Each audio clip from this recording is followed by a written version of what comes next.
Good afternoon. I'm Carl Lugosi from the School of Information. I'd like to welcome you to this School of Information event.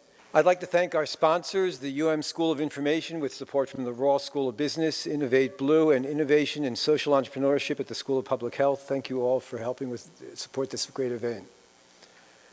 It's with great pride and pleasure that I introduce my dear, longtime friend, Jeff Furman. About 35 years ago, Jeff told me about an idea that sounded very wacky at the time. Two friends of his who took an ice cream correspondence course from Penn State were going to start a premium ice cream company. Over the years, I saw that idea grow to a symbol of great ice cream and social justice, all the while having fun and doing lots of wacky things. Much of this is due to the leadership of Jeff Furman. Jeff and his wife, Sarah, who's here today, embrace social justice in all parts of their public and private lives. This activism includes areas such as gender equality, economic equality and living wage, sexual orientation, international social justice, racial issues, and community empowerment. This sense of fairness extends to their private lives. Jeff and Sarah are the most generous, dedicated friends imaginable, and I'm so proud to have them as friends. Thank you, Jeff and Sarah. We're excited to host you here at the University of Michigan. I appreciate it very much. I'm so glad I'm here visiting you and Sandy. I also wanted to thank all of you for coming. I appreciate it, especially all the students that are here. Being here at a university brings back a lot of memories of my college days, and I am hoping that most of you here in the audience are not as far behind in your work as I was when I went to school. And I wish you luck. I know especially it was difficult for me in the spring semester when the weather started getting nice and I had all that work to do. So I'm glad you've taken a few moments to join me here. I also wanted to thank Heather for organizing this event and putting it together and making sure the ice cream was here. And by the way, we hope the books are going to be here to be signed. We learned this morning that they had not arrived, and the closest place where there were any was Fort Wayne. They are now being couried to here from Fort Wayne. We don't know how far they've gotten, but we expect them to be here by the time this is over. I also wanted to thank Matt Arthur, who is the Ben & Jerry's franchisee, for bringing ice cream. I see that got the biggest cheer so far.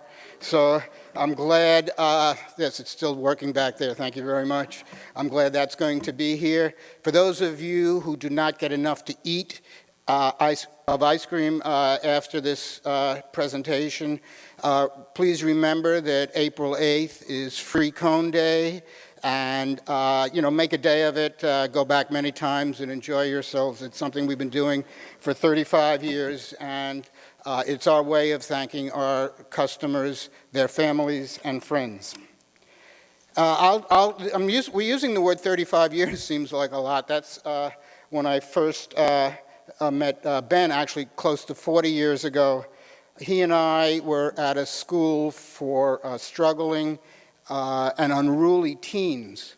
Now, I must tell you quite clearly that we were staff at that school. We were not the teens, although many people said they couldn't really tell the difference about us being there and what role we fit in. But Ben taught arts and crafts, and I was hired as the bus driver of this school of 25 students in the Adirondack Mountains. I had a business degree and a law degree at that time, and I had to call my parents and tell them this was the career path that I was on, accepting this bus drivership up in the Adirondack Mountains where we got paid $200 a month. So for any of you that are having struggles around what career path or what to do or having to tell your parents, I'm aware and available for consulting after the talk if you need someone to go there and say, they'll be all right, don't worry. In 1977, both of us left the school. Ben and Jerry wanted to open up an ice cream parlor in Vermont. Because I had a degree in business, they thought I would be their business advisor. And just as a friend, they asked me to help them write a business plan. And so actually to write the business plan, since I had never done one, I got hold of a business plan for a pizza parlor, and the three of us sat around the table whiting out the word pizza and putting in ice cream. Number of slices became number of cones, and ovens became freezers. And this was the start of the whole adventure. We also had no business experience, no knowledge on how to make ice cream. And as Carl said, they took a correspondence course at Penn State to learn how to make ice cream. They spent $5 on it. They were very happy that they both got A's. And they were also always like to say that they split the cost of the correspondence course, $2.50 each. We had no connection to the community. We opened up the ice cream shop in a cold climate, and Ben became head of flavor development, and he has a very poor sense of smell. So I don't know if there's a group of you here from the business school, but if you put all those things together and try to say what are the chances that 35 years later we would still be in business, I would say the chances would be pretty small and pretty amazing. But that's what we put together. No knowledge of business, no idea how to do any of this stuff, but just this kind of commitment to have fun and just have one ice cream parlor. There was also no articulation of a social mission or being mission-driven or ever having heard, terms like social entrepreneurship or corporate responsibility or double bottom line. Those terms were really not in our language back in the late 70s. There was no vision of being big, just the idea of one ice cream store struggling along. And after a few years, we started to sell some pints to some local grocery stores and to sell some ice cream to restaurants. And in the early 80s, both Ben and Jerry had continued to just work in the store, and they were getting pretty kind of burnt out about this whole thing and trying to think about whether they really wanted to be businessmen for the rest of their lives. We actually had to close the store down one day because, and they put a big sign there, they said, we've closed down because we're trying to figure out what we're doing. Sorry, we'll be open tomorrow. And so in the early 80s, the company, which was very small at the time, was put up for sale. And both Ben and Jerry decided to sell it, and then Ben went through a real personal struggle about selling it and a lot of soul searching, and finally decided to keep it and run it as he, and it turns out we were good friends and still are, thought a business should be run. And we had the advantage of not knowing what we were doing and no real business experience and very little resources. And so we were ready to try anything if we felt on our hearts it was the right thing to do. And the first thing we did, once Ben decided to keep it, and then I became quite involved with it, and Jerry was still around. He hadn't left completely, but we arranged to have him receive some funds for the part that he had for the company. The first thing we did was decide to sell part of the store to Vermonters and let them own the store. And then we went to lawyers and we had to do this whole offering. All the lawyers informed us that you couldn't do this until we found a very small little thing that says you could do this intrastate offering. And they told us then it would never work. We priced the shares very low so that people could buy them. We were told that it was not cost effective, and we did it anyway. And we sold out and became owned by 3,000 Vermonters who became very loyal to the company. We were their company, one in which all of them took a great deal of pride in owning a small piece of. And as a gift to the Vermonters for buying into our company, we built the world's largest ice cream sundae and put it in an outdoor swimming pool. And just people should know we did manage to remember to take the water out before we put it in. But it was a 27,000-pound ice cream sundae, almost 14 tons of ice cream with whipped cream put in by, big trucks and cherries, and we served the entire state of Vermont. We did it on April 15th, which is tax day, so that people could celebrate it. And it was our first gift to our owners, to our Vermonters. And then we decided we were going to continue to do operate the company from a very strong social mission perspective. We launched a peace effort, which included Peace Pops, 1% for Peace, and travel to the former Soviet Union to promote cross-cultural exchanges by opening shops there. I made about 30 trips to the Soviet Union and went through a lot of adventures and finally opened up some shops in the northern part of the Soviet Union and began to promote cross-cultural exchanges between folks from the United States and the Soviet Union, including exchanges with young people who were scoopers in our shops. And way before there was any same-sex marriage initiatives, we established a domestic partner health insurance plan. We set up an on-site child care facility and took some of our employees to stand in solidarity with indigenous folks to help protect the land which was being taken over by power companies. And we brought our employees up to Quebec to do that. Ironically, we were honored by President Reagan as the best small business in the U.S. And Ben and Jerry actually went and met the president. And the thing that they remember about first, Ben had an Italian waiter jacket on because he didn't have a sport coat. And he was told that this is the president's show, so be quiet. But the president honored us as the best small business in the United States. And the timing of it was very interesting in that we were just 2 weeks shy of launching this major 1% for Peace initiative, which was an initiative to try to get 1% of the Defense Department's budget allocated to a peace through understanding. And we employed a lot of businesses and got a lot of businesses to support this effort. But it was thank you. And we began that, and we began to realize that we had a forum, a place, a platform to continue to push a social agenda. And what amazed us also at that time is that we were economically successful. Our ice cream plant was running marathon shifts to keep up with the demand. It was quite a heady ride during that time as we were growing and realizing that we had power in our voice and that many people, consumers and folks, really were craving for a company that they could relate to. And people started to ask us about what our values were.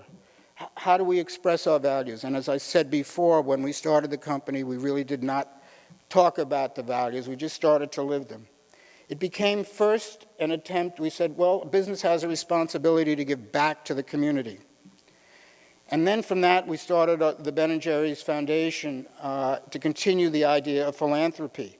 We set up the foundation that gave away 7.5% of our pre-tax profits, which was by far the highest amount of any publicly held company in the world at that time. Even we were giving away a small amount of money, but it was still a very high percentage, and our shareholders were quite supportive of it. And then we realized, well, who makes the decision where the money goes? And we decided that it would be the men and women who worked in our plants, those who really worked hard to make the ice cream. And they are still the decision makers of where that money goes here 30 years later from when we originally set it up. And Jerry and I are both trustees of the foundation, but we like to refer to ourselves as rubber stamps. And over the last 30 years, we have never changed a grant that the folks from the plants are making. And I would love people to look at the kinds of things they're doing. It is really amazing stuff. We recently took a trip to Arizona with our employees so that they could learn about the struggles that are going on there around immigration. But then we came to another place of understanding that philanthropy really wasn't enough. It was how we ran the business day to day that meant something to the world and gave us the power, because the money we were spending for supplies and for other things was way more important and bigger and more powerful than giving out money at the end of the day.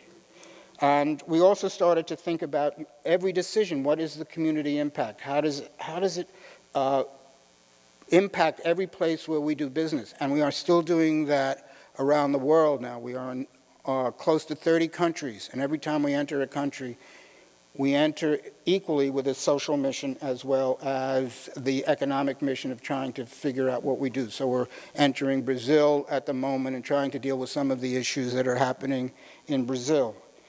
But the struggle to maintain our identity has always been a very, very difficult thing for us, because there's a dynamic tension between earning money and the social mission, and we continue to argue about what's important. Eventually, we put together our three-part social mission, which is up here. We had argued about this. We had so many meetings. What's more important, the product, the economic, or the social a part of what we're doing? And as you can see, they're all on the same line, and they're all equal. And now, so the social mission, we make sure has a seat at the table on every decision that we make. And of course, from my perspective, and from my little bit of legal training, I like to use the term that while they're all equal, the social mission is the first among equals. But that's just a personal bias, and that's just an opinion that what really makes us different is the social mission of the company. But we believe this is how a business has to be run. We believe businesses are the major depositories and bestowers of wealth on our planet. We believe with all this power, there is no way business can abandon its responsibilities to engage with our most pressing global issues. These are issues such as climate change, economic disparity, which also has an impact on a democracy, food and water security, and human rights. To put it quite simply, we believe that businesses must actively lead in global solutions, or there may never be any global solutions. And while I applaud business sending money to disaster relief in places such as Haiti and New Orleans, I am talking about our responsibility to challenge the status quo and address the reasons why poverty, racism, and pain were endemic in Haiti and New Orleans long before the earthquake and hurricanes hit. And here are some others who look at what we have because businesses have so much power and what is our responsibility. And this list was given to me about 6 months ago when I was invited to speak in Cuba, as they're trying to figure out how to take their social values and create economic systems. And they are not so different from social entrepreneurship. They are struggling with some of these same dynamics as we speak. And so here are the 4 others. That's Eleanor Roosevelt, Winston Churchill, the movie Spider-Man, and Plato. And each one of them talks about our responsibilities. And it is the power of these multinational companies that we must embrace to push towards social justice. Having said that, I also have become a big fan of the younger generation and their commitment to social entrepreneurship. I've been privileged over the last few years to have met so many who are using incredible creativity to move us towards a more just world through social entrepreneurship. And Ben & Jerry's has actually become engaged in this effort. We have established a Join Our Core Challenge working with Ashoka. This program identifies innovative social entrepreneurs and supports them with financial help, mentorship, and exposure for their ideas. Right now it is based in Europe, and it's entering its 3rd year in activity. And we hope to bring it here to the US as well and continue to honor and push and support those who are trying to bring our economic systems and our social justice systems to alignment. So let me tell you a little bit about what we've learned at Ben & Jerry's about trying to run a social responsible business. First of all, it requires constant vigilance. We have to understand it takes time. A few years ago, I was at Seneca Falls, New York, where the women's movement, the right to vote, was started. Now, I am sure everybody here in this room would say, of course women should have the right to vote. But to get that right to vote took 80 years, and there was only one woman who was alive And at that initial meeting in Seneca Falls, who was alive when it finally got passed, she was 90-something years old and too infirm to go out and vote. We have to be careful that it doesn't slip back into comfortable patterns, and the comfortable patterns are really to drive our systems by economics. We have to infuse it deep into an organization, not one department, not one or two individuals. We have to measure it. And at Ben & Jerry's, we have hired independent auditors to come and to look at what we were doing. And every year they give us what they call a Q of R, quality of results. And we get that report. I'll be in Vermont after this next week to receive the report for 2013. We have to be transparent about it. We have to admit our mistakes. We have to incentivize for it. And our CEO of the company, a lot of his pay, it happens to be a he at the moment, a lot of his pay is based on his performance around social mission. We have to be passionate about it. It's not one-offs. It's not a little thing here and there. It's not a program that you do and then you stop doing. It's total commitment for it. And the last thing we've learned is you have to hire for it. At 2 board meetings ago, I was introducing a new board member, a woman named Annie Leonard. Some folks might know of her. She is the one who did the story of Stuff. If you haven't seen the story of Stuff, it's definitely worth going to see. She just joined our board. And in introducing her, I asked the staff to go around and say, why do you work at Ben & Jerry's? And here's some of the things that they said. And for me, who had been there so long, this was an incredible moment to hear why they actually worked there. Some have been there like 25 years and said it allows folks to be who they are. Someone who'd been there 20 years. A company, a force for good in the world. Somebody says they love this company. It lives and breathes social justice. Someone says it's a safe space to try and fail. Someone said, you're going to have to wheel me out of here. Someone said, I work here because it does not treat people as transactions, but rather as individuals. Someone said, I'm there because the board and staff challenge each other. Someone said, the company is fearless and limitless. And someone quoted a Robert Frost poem where Robert Frost wrote, my object in living is to unite my avocation and my vocation, as my 2 eyes unite in sight. And that's the feeling we've been able to create at our company. But we've certainly made many mistakes along the way. And as we continued to grow, we became less able to run the company. Our board became more conservative. We built a big plant way over budget. We reached out to hire more experienced CEOs, more experienced in the running of business.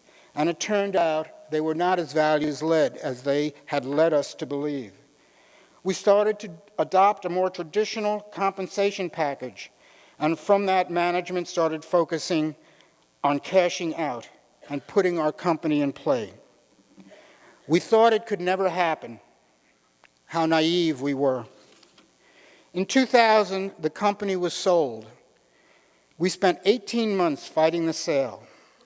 I would go into these rooms where the board sat around, and behind us would be 8 lawyers for 9 board members. I was the only one without a lawyer until I said, I should get a lawyer too. So I asked Jerry if I could share his lawyer, and he said that seemed fine with him if it was okay with his lawyer. So Jerry and I shared our own lawyer. This struggle lasted for, as I said, 18 months, and eventually we ended up selling the company to Unilever in a very, very unique way. And that's what I'll mention now. We never talked about price for the company, never once. But we talked about how could we preserve the social mission. And we came up with an agreement that is very, very unique. And that agreement establishes this board of directors, of which I'm currently chair, of which we control 9 of 11 seats. And this board goes on in perpetuity. This has no sunset provision. Unilever will have to live with me as long as I can stand up and continue to go on. And my job is to replace myself and other members of the board, really, who have these very, very strong values. We are in complete control over the social mission. We pay a living wage to all our employees. During the 18 months, about 2 hours before the final agreement was signed, I said I need to go in and ask Unilever one more thing, one more demand. I went into Unilever's where they were meeting, and I said, I'm here to discuss with you. I have one last request. I didn't know if it was going to happen, but it was very, very important to me that all our employees got a living wage going forward, and that we had a formula. And they said, well, that's what you do now. And I said, yes. And they said, okay, we agree to it. And then actually I was feeling fairly feisty, so I said, well, I need standing and the ability to sue in case you're not following our procedure. And then they said, okay. And then I said, and since I'm just, guy, around, I can't fight Unilever. You're a huge multinational company.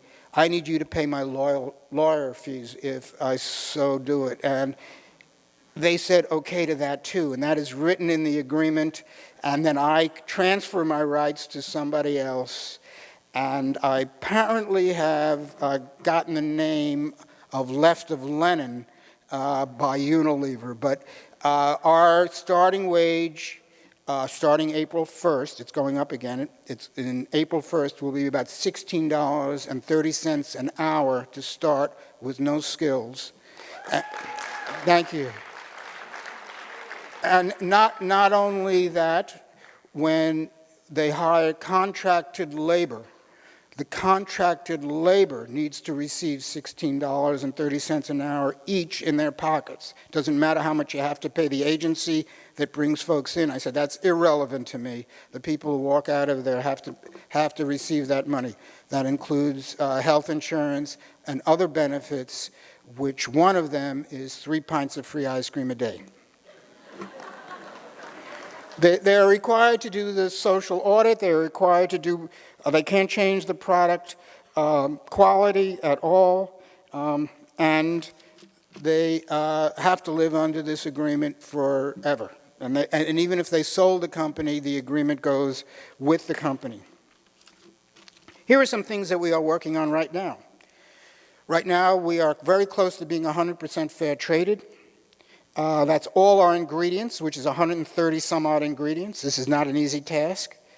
Not only do we advocate for fair trade, but we pay for it. And we have no problem paying extra. As a matter of fact, I don't really call it paying extra. It's a fair price. It's not an exploitative price.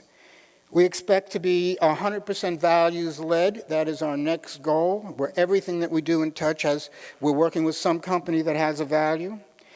We will be non-GMO completely by the end of this year, 2014. We are advocating consumers' rights to know in various states around the country. We continue to pay a living wage. When Heath Bar Crunch, which is one of our iconic flavors, when we were told by Hershey's they could not meet our requirement of GMO, we told them we weren't buying any more. We are now putting out the pints. They will no longer have Heath Bars in them. There'll be a Toffee Crunch. Please support it, taste it. Let us know if it tastes as good or better. But we will no longer be using Heath Bars because they will not meet our requirements.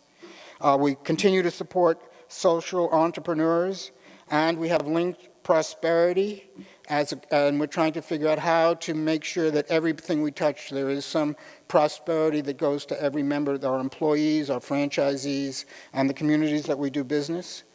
In May, we will be supporting the Robin Hood tax in Europe. The Robin Hood tax, for people who do not know, is a very small percentage on transaction taxes that are done by Wall Street brokers.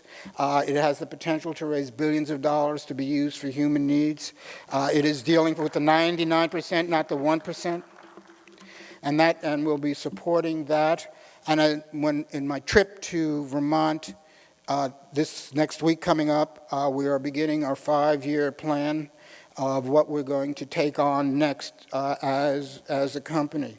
One of the things that does happen at our company, because of our high profile, we are held to a very high standard, and we're trying to deal with that. Something that I've been paying attention to, that during that 5-year plan, in 2018, it'll be 50 years since Dr. King was killed and 50 years since the Poor People's March on Washington. And I'm trying to see if we can build that problem and the issue of economic disparity and support it. I was recently in Washington. I was invited to talk to some senators in a private session. The founder of Zingerman's was there also, to talk to these folks about raising the minimum wage as something that is good for business, not hurtful. And so we're going to try to take that on potentially as a very, very important thing.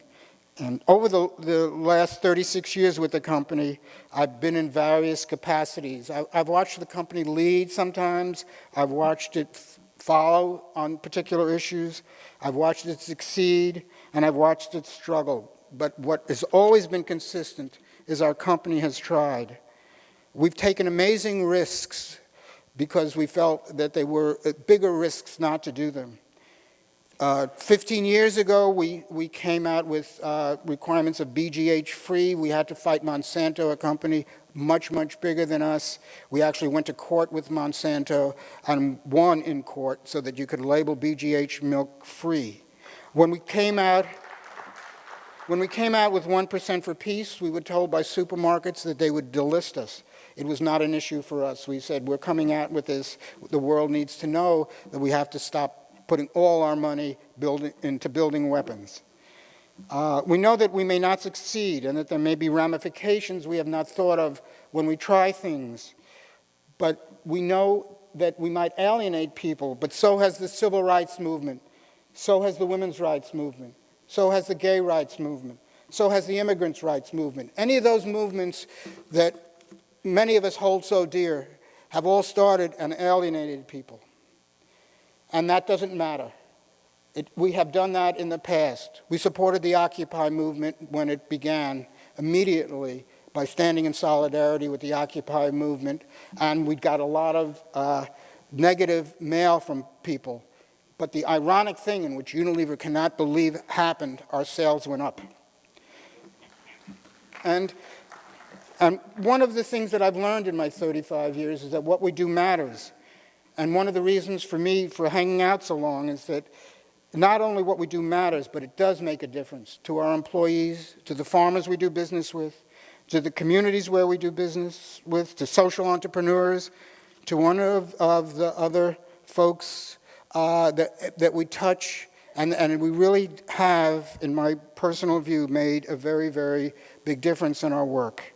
And my job, as I said, as chair, is to make sure the social mission continues, because if it just sticks around because a couple of individuals did it for 30 or 40 years, it doesn't have much meaning. And for me personally, I've been an activist all my life because I do come from a place of hope. And as Howard Zinn said, I don't believe this is being foolishly romantic, but is based on our human history, which is a history not only of injustice and struggle, but also of compassion, sacrifice, courage, and kindness. And when we do act in however a small way, we influence the future, and to live and act in defiance of cynics and naysayers is in itself a moral victory. This may mean we step out on nothing, just hoping to land somewhere. But the beauty of stepping out is that we join a multitude of caring people working on the most important issues of our day. And I look forward to working with any of you, all of you in this room who are so inclined. And although I have recently turned 70 and realize that I groan when I get up from a chair, but now also groan when I sit down, my passion for social justice remains strong. And the book that actually I did not write, which was written by somebody else, is a book about the history of Ben & Jerry's, many of these stories, many of other stories.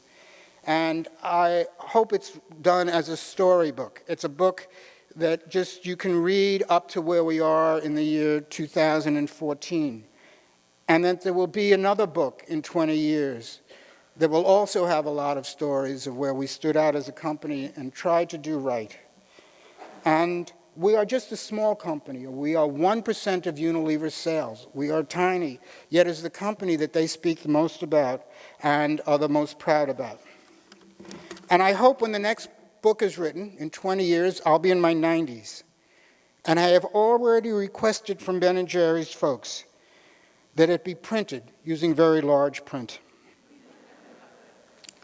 So I want to end here just with just a couple of things. One, I hope we'll have some questions and answers.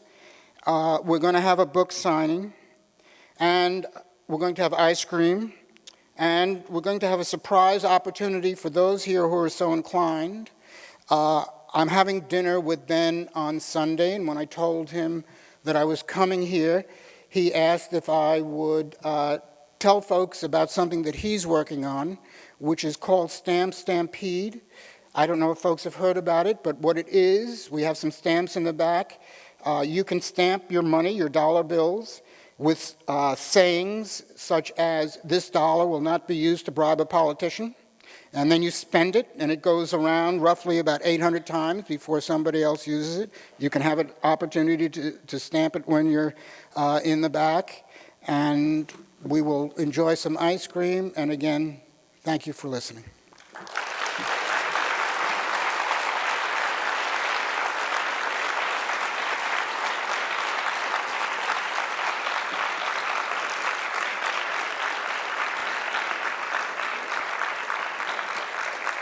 And I think there are some microphones for some questions.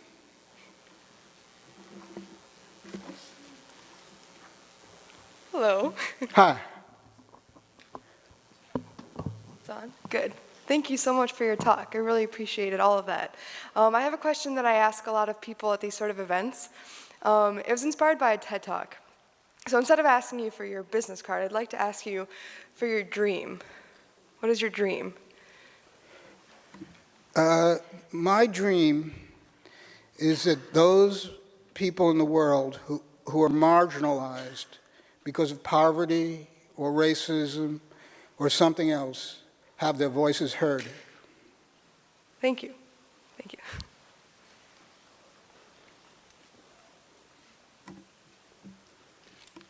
Thank you for coming, Jeff. Could you tell a little bit about the story of the Pillsbury Doughboy and the relationship with Ben & Jerry's ice cream? Sure. The Pillsbury Doughboy. When we were actually doing our first major stock offering, Pillsbury owned Haagen-Dazs ice cream at the time and told their distributors that they could not carry Ben & Jerry's ice cream or they would not give them Haagen-Dazs. We were really tiny, but they were afraid and they wanted to stop competition. So we sat around trying to figure out what the heck we were going to do about this to fight Pillsbury, and we came up with a two-part strategy. One part was that since I was the lawyer, I was going to go find some legal person to help us fight them, but we knew that would be a real struggle. But the other one was a little bit more interesting. Jerry, who was living in Arizona at the time because he went to be there with his girlfriend, we called him up and we said, "Jerry, if we made a sandwich board sign, would you go and march up and down in front of Pillsbury's headquarters in Minnesota asking the question, what's the doughboy afraid of? Because that's the iconic symbol and trademark for Pillsbury." And he said, I wasn't doing anything that interesting, and this sounds like a good opportunity. So he said, sure, why not?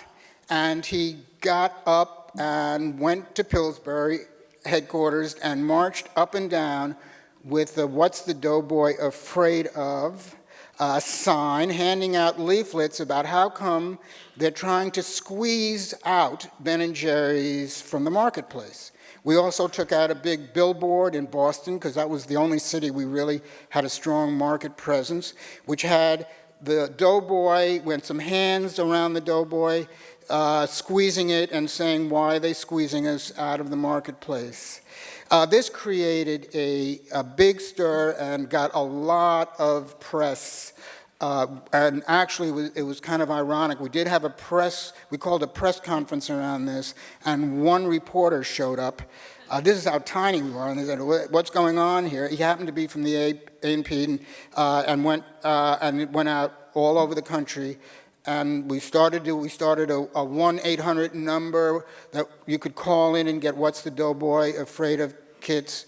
And then I was fortunate enough to find a lawyer from a very, very big law firm who had always represented the big companies and was so excited about the opportunity to represent the little person, took it on, and in a very short period of time, they relented, and it was a clear violation of antitrust, by the way, and relented and said that the distributors could continue to carry on our product, and actually, in hindsight, did a lot to get us out on the map. Hello. Hi. Hi. I was wondering, how do you think other companies can make responsibility profitable? Well, I think companies, if your company wants to relate to its consumers.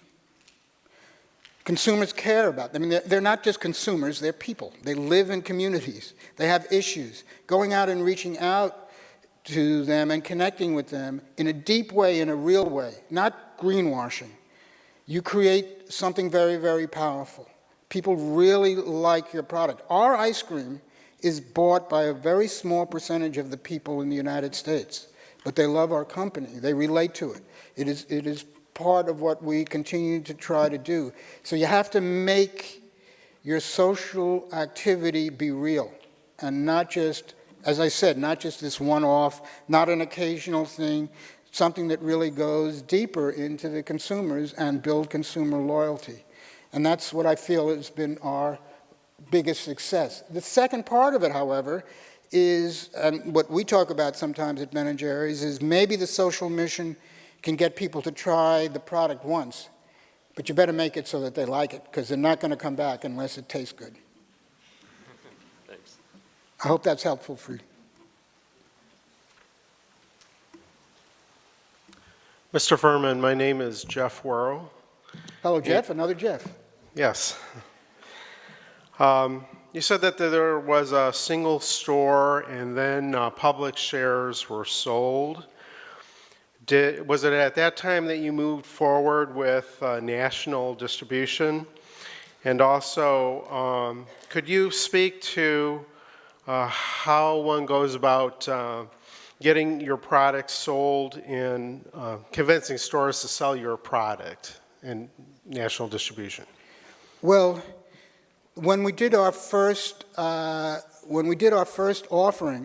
we were actually not doing national distribution then. We were doing regional distribution, and that's when Haagen-Dazs was really challenging us, because they didn't want us to start to expand into Boston and New York and other places. We're using regional one.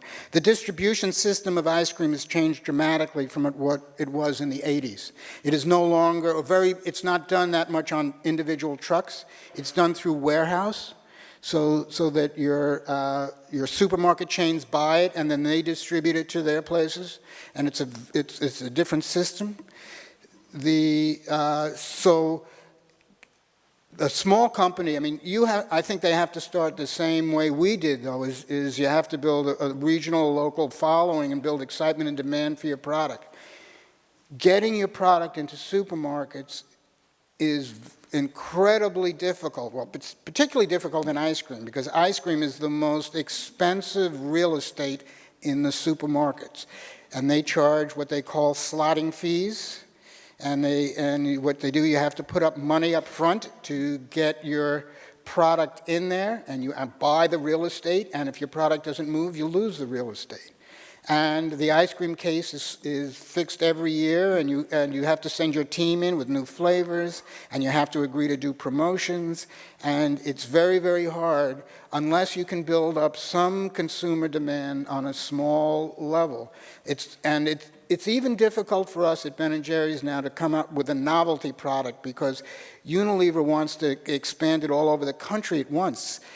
And a lot of us have been pushing back that doesn't work. You have to start building up some regional and local demand and strong demand for your product so that consumers will demand it. We used to kid around, with Ben and Jerry and some other friends. A lot of our family had retired to Florida, and we would just say to my mother and my father, like, look, if you're not doing anything, you're retired. Why don't you go into your local public supermarket and say, do you have Ben and Jerry's? What do you mean you don't have Ben and Jerry's? You don't have to say you're related to me or related to Ben or anything. Bring your friends and just do it. And so, I don't know if that tactic was successful, but we didn't have any money, so we asked our parents to do something. Thank you so much. Hi, my name's Harvey. I'm curious about, I have in my mind an old number, and I don't remember it very clearly, but I remember when you guys talk about living wage, and the Robert Reich film played here 6 months ago, and he makes a beautiful case for how businesses are essentially expensing themselves out of business because their employees can't afford to buy product. That's one thing. But I vaguely remember that Ben & Jerry's decided early on, and I don't know if they maintain this, but it was a multiplier, like nobody makes more than 9 times what the lowest wage earner makes or something like that. Could you talk about that? I'd love to talk about that. First of all, I'm going to be having breakfast with Robert Reich in 3 weeks, and he lives in Berkeley, California. We're going to have breakfast at a Jewish deli. I'm quite honored by this opportunity. Because I'm so supportive of his work, he's just been amazing in getting out that film. I've seen that film as well. The idea of a salary ratio came to me by reading about it in a co-op. It's based in Spain called the Mondragon Co-op. They had a ratio of 3-to-1. We eventually adopted a ratio of 7-to-1. Nobody in the company could make more than 7 times what anybody else made. And the idea was, if you're really going to link it, this is a good way to link it. So those at the top, if they wanted to make more, had to pay people more at the bottom level. We did that for a long time. It was the most controversial thing we've ever done, and for me it was probably the most radical, systemic change kind of thing that we attempted to do. When I talked here about some of the issues as our board became more conservative and we went out to hire experienced CEOs, they wouldn't come for that ratio. And it had always been controversial. And eventually the board decided not to continue it and replaced it with a living wage policy. It was a very, very difficult decision. People fought about it for years in terms of trying to keep it viable because it made a powerful statement about what we felt a just economy should be. There can be this economic inequality that is so deep and so broad and so systemic that we can't have a democracy anymore because of it, and people can't live on what they get to work. And for students, you can't pay, I hope you can, but it's difficult to pay your student debt on what you can earn when you leave here and start to work. And it's the system itself is so ridiculous. When I was talking about stamping money, one of the sayings that's honest stamping and get is the system isn't broken, it's fixed. And it feels like it's fixed sometimes around it. We changed it, we gave it up. It's very difficult to look in hindsight what would have happened if we kept it. But what did happen when we gave it up, we did end up hiring CEOs who cared a lot about their personal benefits, and they got stock, and they got stock options, and as I mentioned here, it was a much more traditional kind of package. And once they give that package, then they bring on the people that they want, and they all get the package, and all of a sudden you have a management team that is driven by their best way to cash out is to have the company sold. And so that's, I think, one of the things that began us on that path. And as I said, I don't think we were smart enough to understand that we were on that path by making that decision. Hi, my name is Jessica.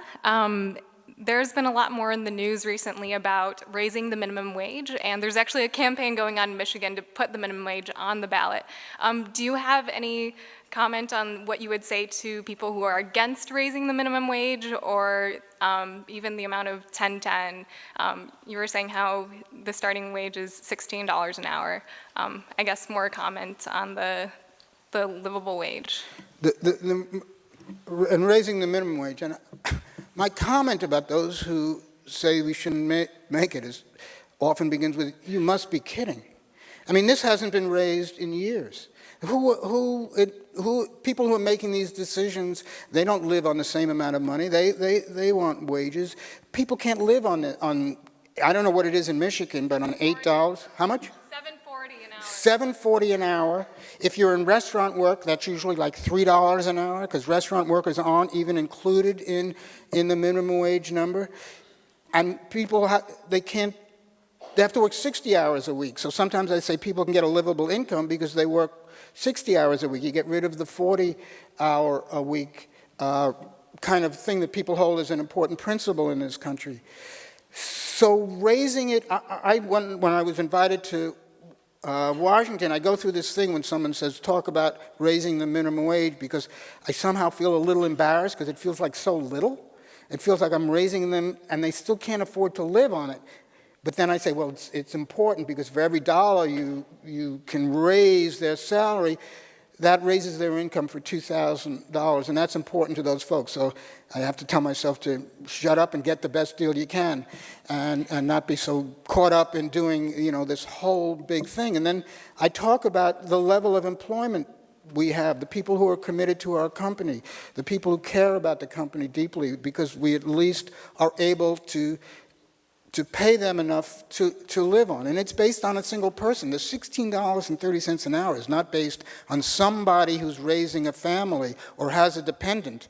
It's based on a single person, and it's $30-something thousand a year. And we do a real analysis of it. One of the things that we are doing, and we're going to start to do, is in 2014. We've been doing this in Waterbury, Vermont, where our factory is, for 25 years.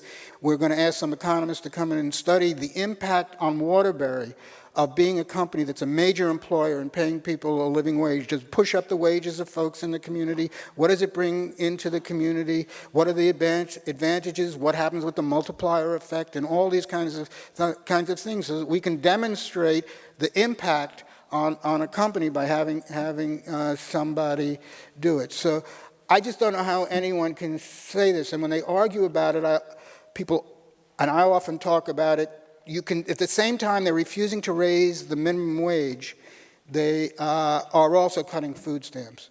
So give me a break.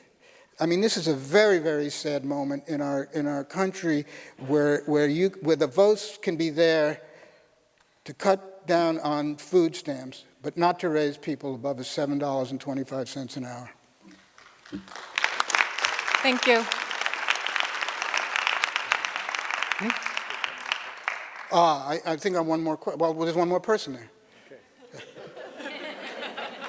But I'm going to be hanging out in the back, so stamping money and doing the book thing, and so any other personal questions, I'll be hanging out. Sure. Thank you. Hi, my name's Amanda. You mentioned a multitude of great causes that Ben & Jerry's has championed. So I was just wondering, how do you manage so that none kind of fall by the wayside? Because I'm sure some employees feel more passionate about certain causes as opposed to others. That is a very good question. And why I appreciate that question is I know I struggle around it as an individual. One of the things we try to look at is what can we do about it within our organization. So when we look to be fair traded, GMO-free, living wage, we're working on packaging, making the packaging more environmentally friendly. Those are things we can do internally. And so it's important for us to walk the talk. So it's very easy to come and to say to somebody, you should be doing something about this issue in your community and sign something. So we want to make sure that first, that's a criteria. It's not a criteria that means if we can't do it internally, we don't make any changes internally, that we won't do it. But we might take on a supportive role rather than a leadership role. And so we can play various roles. Sometimes our name is important on an issue that we may not have the capacity to take a real strong stand on. And as we're developing our 5-year plan, you should be sitting in the room and watching us trying to figure that out, because even members of our board will come with different issues that are important for us, and we have to try to put them out in some planning. I get a lot of inquiries, well, how come you're not standing up for this issue, and how come you're not standing up for that? And we are held to a very high standard, which I appreciate. It is an honor to be held to that standard, and it is an honor to be pushed, and Ben & Jerry's should be continued to be pushed. And the more we get going back to the question about getting a consumers, the more we hear that there's consumer demand and consumer push for particular issues, the more we're going to respond to it. I want all of us to join me in thanking Jeff for a fabulous talk and a lot of inspiration. Thank you, Jeff. Thank you.